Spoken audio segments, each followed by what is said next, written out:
Sekitar 3 tahun telah berlalu sejak hari kelam ketika Light dikhianati oleh rekan-rekannya dan kemudian bertemu dengan Mei di dasar abis.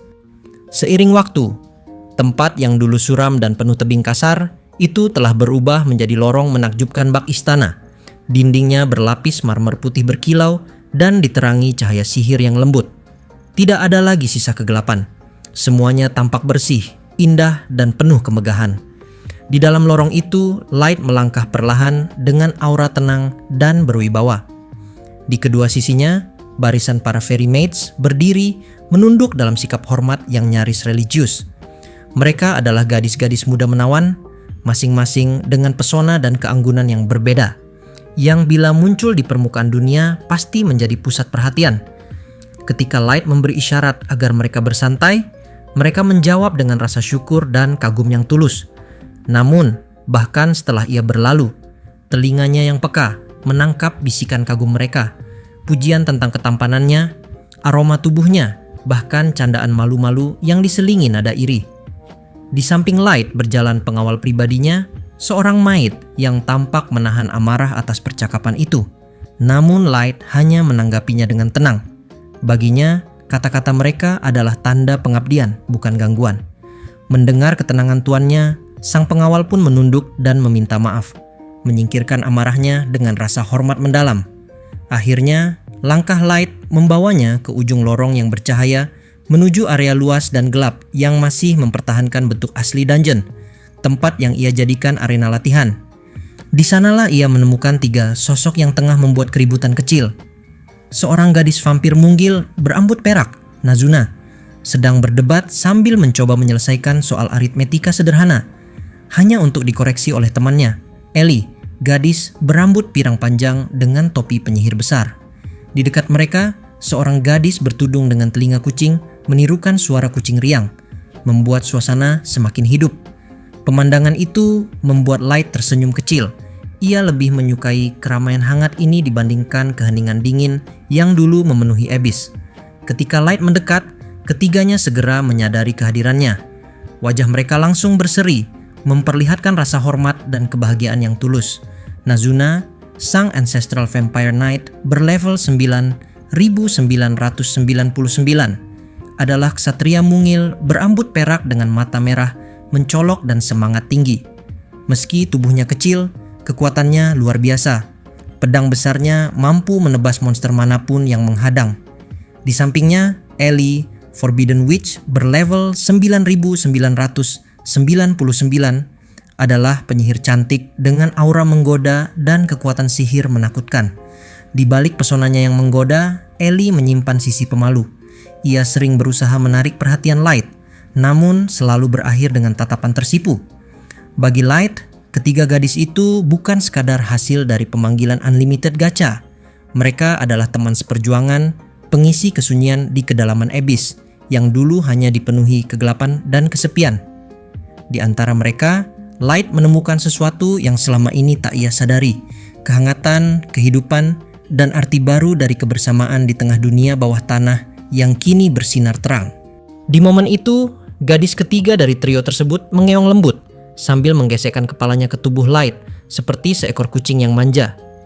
Ia adalah Aoyuki, super ultra rare card milik Light dari Unlimited Gacha dengan gelar level 9999 Genius Monster Tamer. Bertubuh kecil dan berwajah bayi menggemaskan, Aoyuki memiliki rambut biru fantasi yang terurai lembut serta mengenakan tudung bertelinga kucing dan kolar besar yang menggantung seperti ekor. Bakatnya luar biasa. Ia mampu menaklukkan segala jenis makhluk, mulai dari magical beast hingga divine creature. Gerak-geriknya yang lembut dan kebiasaannya mengeong atau menggesekkan kepala membuat Light sering tanpa sadar mengusap dagunya dengan lembut, kebiasaan kecil yang menjadi sumber kehangatan di antara mereka. Namun, kedatangan Light kali ini bukan untuk bersantai. Ia menegaskan, maksudnya dengan nada serius, meminta perhatian penuh ketiganya sambil menunda ajakan pribadi dari Ellie. Suasana hangat itu tiba-tiba berubah ketika dari bayang-bayang muncul seekor monster berkaki 4, raksasa sepanjang 10 meter dengan ekor ular tebal yang tampak hidup dan menggeliat. Seketika, Light membeku. makhluk itu mengingatkannya pada brute mengerikan yang dulu hampir merenggut nyawanya di dasar abyss. Menyadari perubahan ekspresi tuannya, ketiga gadis itu langsung bereaksi. Nazuna mengangkat broadsword-nya yang lebih panjang dari tubuhnya sendiri. Pupil matanya menyempit menjadi garis tipis tanda kesiapan bertarung. Ellie membuka buku sihirnya, membiarkan aura merah gelap memancar, membawa aroma darah dan amarah yang berat. Sementara Aoyuki menggenggam rantai berujung kolar bertaring, bersiap menundukkan makhluk itu dengan kemampuan tamingnya. Aura kekuatan tiga petarung berlevel 9.999 itu membuat sang Snake Hellhound gemetar hebat. Kesombongannya lenyap digantikan ketakutan murni. Namun Light menenangkan diri di tengah tekanan itu, mengangkat tangannya dan memerintahkan mereka untuk berhenti. Ia melangkah maju perlahan, menatap makhluk itu dengan empati.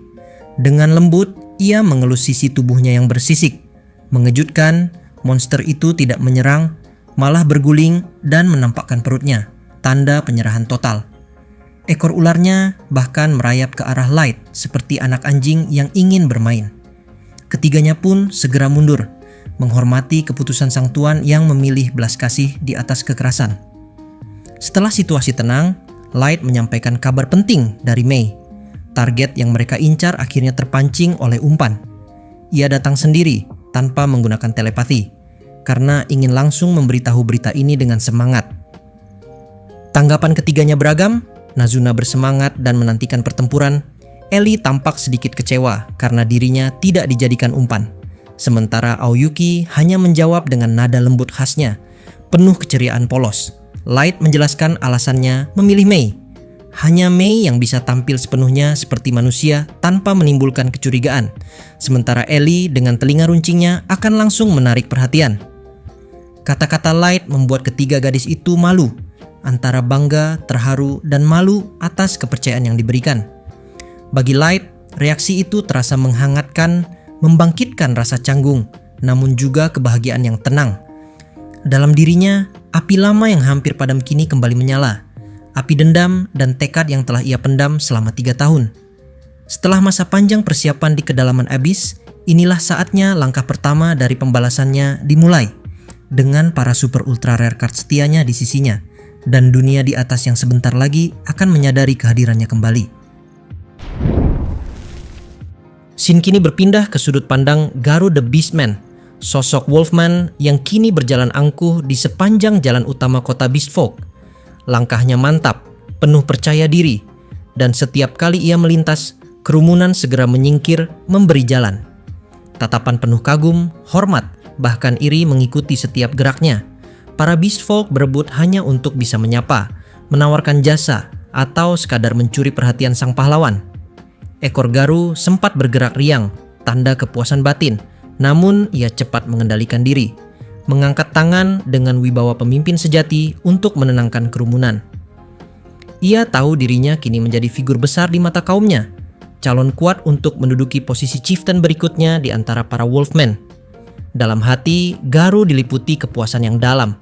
Ia mengingat kembali masa 3 tahun silam, ketika kelompoknya, Party Concord of the Tribes, pernah merekrut seorang anak manusia bernama Light, yang kala itu dianggap memiliki potensi sebagai master. Selama 3 bulan mereka mengamatinya, menilai setiap kemampuannya, namun tak menemukan tanda-tanda kekuatan istimewa. Akhirnya, atas dasar keputusan bersama, mereka sepakat untuk menghapus ancaman itu sebelum berkembang.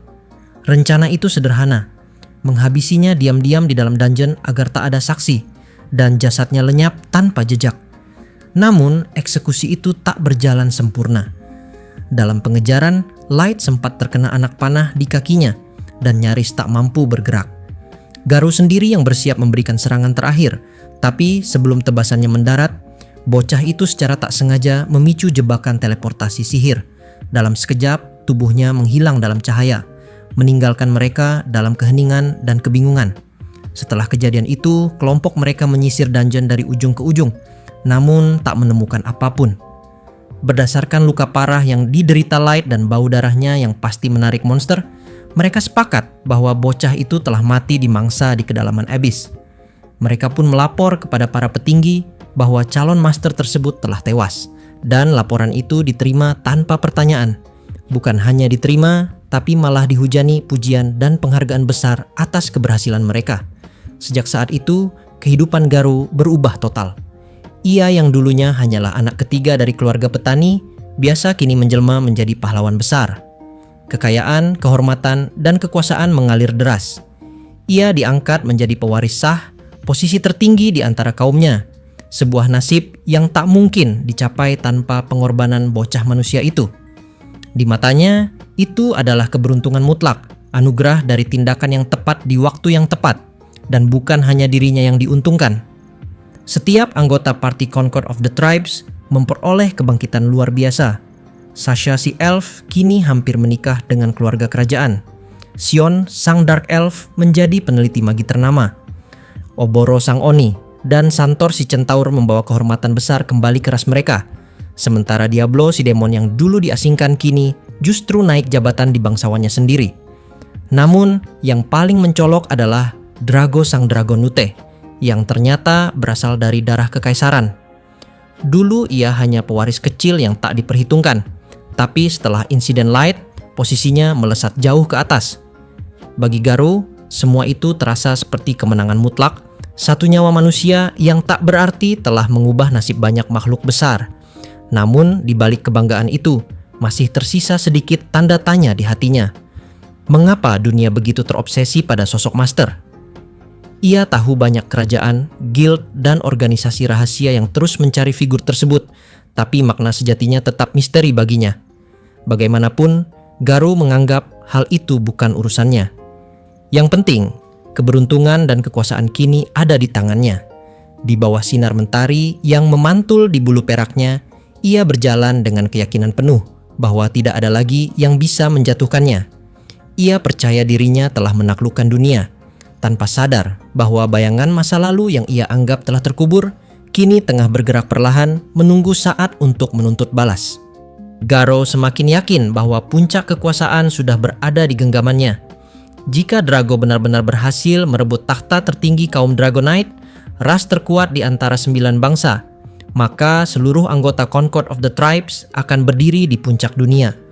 Mereka semua telah meraih kejayaan hanya dengan mengorbankan satu manusia lemah yang bahkan bukan seorang master.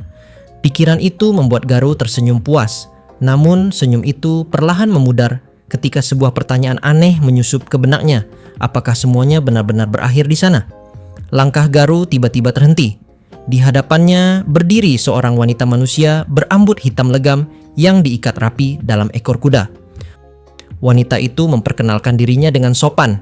May, pelayan yang bersumpah setia kepada seseorang bernama Light. Dengan suara lembut namun tegas, ia mengatakan bahwa ia sedang mencari tuannya yang telah lama hilang, seorang anak muda yang dulu bergabung dengan Concord of the Tribes. Wajahnya memancarkan kesedihan tenang saat ia menjelaskan bahwa ia telah berkelana jauh demi menemukan jejak terakhir sang tuan, dan kini memohon bantuan Garo untuk membawanya ke tempat di mana Light terakhir terlihat hidup. May menambahkan bahwa Light bukanlah anak petani biasa, melainkan keturunan bangsawan yang disembunyikan di desa karena alasan politik. Ia menawarkan imbalan yang luar biasa besar, jumlah yang cukup untuk membeli rumah mewah di ibu kota, asal Garo bersedia memandunya. Tawaran itu membuat Garo menahan tawa. Di matanya, wanita itu tampak terlalu polos dan mudah dimanfaatkan. Ia berpikir untuk menuruti keinginannya, memperdayanya, lalu menjualnya kepada pedagang budak setelahnya. Imajinasi busuk itu membuat ekornya bergoyang, pelan menahan kegembiraan. Namun sesuatu membuatnya berhenti berpikir terlalu jauh. Dalam benaknya, ada satu kejanggalan yang mengusik. Selama proses evaluasi Light 3 tahun lalu, Concord of the Tribes dan para penyelidik resmi telah memeriksa setiap aspek kehidupannya. Asal-usul, keluarga, bahkan latar sosialnya. Tidak pernah ada catatan tentang seorang pelayan bernama May. Fakta itu terasa mencurigakan, tapi juga menggoda. Siapa sebenarnya wanita ini? Garo menimbang cepat. Mungkin wanita ini berbohong, atau mungkin ia hanya orang malang yang salah sasaran. Apapun kebenarannya, tawaran itu terlalu berharga untuk dilewatkan. Ia menepuk dadanya perlahan, memastikan benda kecil di sakunya masih ada. Artefak pelindung rahasia, alat yang memberinya jaminan untuk melarikan diri dari situasi apapun. Dengan itu, ia merasa cukup aman untuk mengambil risiko. Akhirnya, Garou memutuskan menerima tawaran Mei. Namun, ia tidak akan berangkat sendirian dengan manusia lemah itu. Ia berencana membawa beberapa pengikut muda dari kaum Wolfman agar ekspedisi tersebut tampak seperti misi resmi, sebuah perjalanan prestisius calon chieftain demi memperkuat reputasinya di hadapan rakyat. Bagi Garou, uang hanyalah bonus. Yang ia kejar adalah kesempatan untuk memanfaatkan Mei sepuasnya, jauh dari mata publik. Tak lama setelah pengumuman perekrutan disebarkan, puluhan beast folk muda berbondong-bondong datang, berharap mendapat kehormatan ikut dalam ekspedisi sang pahlawan. Dari antara mereka, Garou memilih 10 Wolfman berpengalaman, masing-masing dengan kekuatan rata-rata di level 150. Cukup kuat untuk melawan monster tingkat menengah di dungeon. Bersama mereka, Garou dan Mei membentuk tim beranggotakan 12 orang. Meski kekuatan kelompok itu tak sebanding dengan ras elit yang dulu menjadi rekan Concord of the Tribes, semangat dan kerjasama khas Beast Folk memberi mereka keyakinan. Dengan dada membusung dan senyum kemenangan di wajahnya, Garou memimpin rombongan menuju Abyss, tanpa sedikit pun menyadari bahwa langkah itu bukan menuju kejayaan, melainkan awal dari kehancuran yang akan menelan segalanya, termasuk dirinya sendiri. Berkat penciuman tajam para Beastmen, kelompok Garou tiba di lapisan tengah Abyss tanpa bertarung satupun. Di dalam gua besar yang menjadi gerbangnya, Mei menatap sekeliling dengan duka mendalam. Ia yakin inilah tempat tuannya, Light, terakhir terlihat hidup. Garou berpura-pura bersimpati, menuturkan kisah palsu tentang Light yang hilang karena jebakan teleportasi. Sementara itu, para Wolfman muda diam-diam menutup pintu masuk gua, menjebak Mei di dalam. Garou sudah berniat menjadikan wanita itu mainannya sebelum menjualnya sebagai budak. Namun rencananya runtuh saat Mei menunduk, menahan isak. Kesedihan itu bukan karena kisah Garou, melainkan karena pengkhianatan 3 tahun lalu. Saat ia menatap mereka kembali, sorot matanya berubah tajam, memancarkan amarah yang menekan udara di sekeliling. Para Wolfman membeku, bulu mereka berdiri. Tekanan dari tubuh Mei membuat mereka merasa kecil, seolah berdiri di hadapan makhluk buas purba. Ketakutan menyebar cepat, berubah jadi saling tuduh di antara mereka. Garou mencoba mengendalikan keadaan, tapi kata-katanya terhenti ketika sebuah suara langkah terdengar dari kegelapan. Dari dalam bayangan, muncul seorang anak bertudung hitam membawa tongkat sihir. Aura yang memancar darinya menelan seluruh tekanan Mei, menggantinya dengan keheningan yang menyesakkan. Ketika tudung itu terlepas, terlihat wajah muda dengan rambut hitam dan mata obsidian. Garou terdiam, napasnya tercekat. Anak itu menatap langsung ke arahnya, Light, bocah yang seharusnya telah mati 3 tahun lalu. Tubuh Garou gemetar. Ia tak mampu mempercayai matanya. Light, bocah yang pernah ia khianati 3 tahun lalu, kini berdiri hidup di depannya. Senyum tenang namun dingin di wajah anak itu membuat bulu kuduk Garou meremang. Insting binatangnya berteriak bahwa yang berdiri di hadapannya bukan lagi manusia biasa. Namun rasa takut itu segera ia tutupi dengan tawa kasar. Dalam pikirannya, ini kesempatan emas. Jika ia bisa membunuh Light dengan tangannya sendiri, kehormatan tertinggi dan posisi chieftain akan menjadi miliknya. Garou meyakinkan diri bahwa bocah manusia tak berdaya ini tak mungkin menjadi ancaman. Light hanya menatapnya datar, seolah mengamati kebodohan lama yang tak berubah. Ia tahu Garou terlalu sombong untuk mempertanyakan bagaimana dirinya bisa bertahan hidup di Abyss, atau siapa sebenarnya Mei. Di sisi lain, Garou terus berkoar bahwa ia tahu segalanya tentang Light, menuduh bocah itu hanya hidup karena keberuntungan. Dengan teriakan lantang, Garou memerintahkan pasukannya menutup jalan keluar dan menyerang.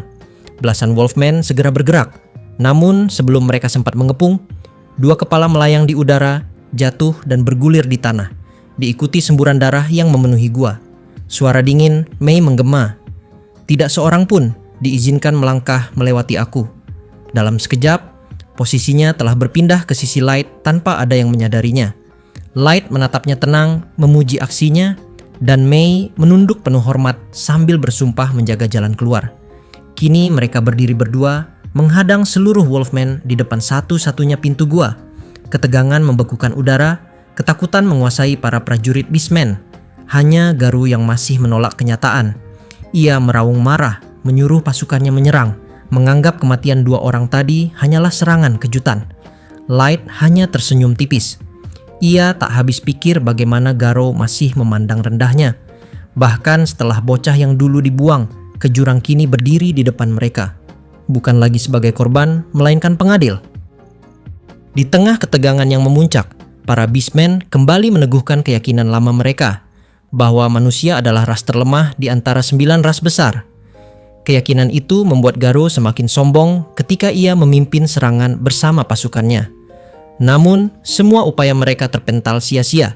Light menangkis tiap serangan tanpa mundur setapak pun. Dan setiap serangan, balasannya membuat para Wolfmen terhempas seperti boneka tak berdaya. Dihantui rasa malu dan ambisi, Garou akhirnya mengeluarkan Beast Orb terakhirnya. Dari dalamnya muncul Fenrir, makhluk raksasa berbulu biru pucat, simbol kekuatan yang diandalkan untuk membalik keadaan. Sorak-sorai anak buahnya kembali menggema, mengira kemenangan sudah di depan mata. Namun Light tetap tenang, tatapannya datar, seolah menghadapi seekor binatang kecil. Ketika Garou memerintahkan Fenrir untuk melancarkan serangan pamungkas, semburan energi biru membelah gua dan mengguncang udara. Namun di tengah cahaya mematikan itu, Light berdiri tak bergeming, dan di belakangnya Mei menjaga pintu keluar tanpa rasa gentar. Pertempuran yang dimulai dengan arogansi berubah menjadi pembuktian bahwa kekuatan sejati tidak ditentukan oleh ras, penampilan, atau status. Saat cahaya biru memudar, batas antara predator dan mangsa pun mulai hilang, dan para Beastmen akhirnya menyadari bahwa manusia yang mereka hina bukan lagi makhluk yang sama seperti 3 tahun lalu. Pemandangan itu membuat Garou dan seluruh pasukannya terdiam kaku. Semua keangkuhan mereka runtuh dalam sekejap. Serangan pamungkas yang mereka yakini tak terkalahkan ternyata tidak lebih dari hembusan angin di hadapan bocah manusia itu. Dari tatapan dingin dan ekspresi datar Light, semua orang di ruangan itu bisa merasakan perbedaan yang tak bisa dijelaskan dengan kata-kata. Perbedaan antara makhluk fana dan sesuatu yang berdiri di atas batas eksistensi. Di tengah keheningan yang mencekam, Light mengangkat satu tangan dan mengeluarkan sebuah kartu bercahaya dari sakunya. Cahaya putih menyelimuti gua, bergetar lembut, namun membawa tekanan ilahi yang membuat lutut para Beastmen bergetar. Dari kilau itu, muncul seekor serigala raksasa dengan bulu putih bersih, mata keperakan, dan aura suci yang menelan seluruh ruangan. Primal God Wolf Fenrir, manifestasi sejati dari Dewa Serigala yang hanya disebut dalam legenda, menampakkan diri. Perbandingan kekuatan antara makhluk itu dan Fenrir, milik Garou bagaikan langit dan bumi. Dengan satu kibasan cakar, Fenrir sejati membekukan Fenrir palsu sepenuhnya dalam es murni, lalu menghancurkannya menjadi serpihan halus yang menghilang seolah tak pernah ada. Suara retakan itu menjadi tanda kehancuran total semua harapan Garou. Light berdiri di depan makhluk ilahi itu tanpa gentar, sementara Fenrir suci menundukkan kepala dalam penghormatan, menegaskan siapa tuannya yang sebenarnya. Para Beastmen tak lagi memiliki kekuatan untuk berdiri. Mereka hanya bisa menatap dengan wajah pucat ketika Light memunculkan layar statusnya. Di sana terpampang angka yang menembus batas logika. Dunia, level 9999. Sebuah nilai mutlak yang melampaui seluruh ras, dewa, dan hukum alam. Tak lama kemudian, Mei menyalakan status miliknya dan menunjukkan angka yang sama, memperkuat kenyataan bahwa keduanya bukan sekadar manusia, melainkan entitas yang berada di puncak rantai kekuasaan dunia. Garou akhirnya memahami semuanya. Mengapa Light tidak menua sejak 3 tahun lalu? Mengapa ia masih tampak seperti bocah yang sama? Bracelet of Youth, artefak dari Unlimited Gacha, menjaga tubuhnya tetap muda agar ia tak pernah melupakan hari pengkhianatan itu. Dalam kesadaran pahit itu, Garou kehilangan seluruh keberaniannya. Tubuhnya lemas, pikirannya kosong. Ia berlutut di hadapan Light, bukan karena paksaan, melainkan karena insting bawah sadarnya tahu bahwa yang berdiri di depannya bukan lagi manusia, melainkan penguasa sejati yang kekuatannya tak dapat dijangkau oleh dunia ini. Pada akhirnya, seluruh kebanggaan Beastfolk hancur di dalam gua itu. Tidak ada lagi kebanggaan rasial, tidak ada lagi klaim kekuatan. Hanya rasa takut murni terhadap satu kebenaran mutlak. Manusia yang pernah mereka hina kini berdiri sebagai makhluk level 9999. Eksistensi yang bahkan dewa pun akan tunduk di hadapannya.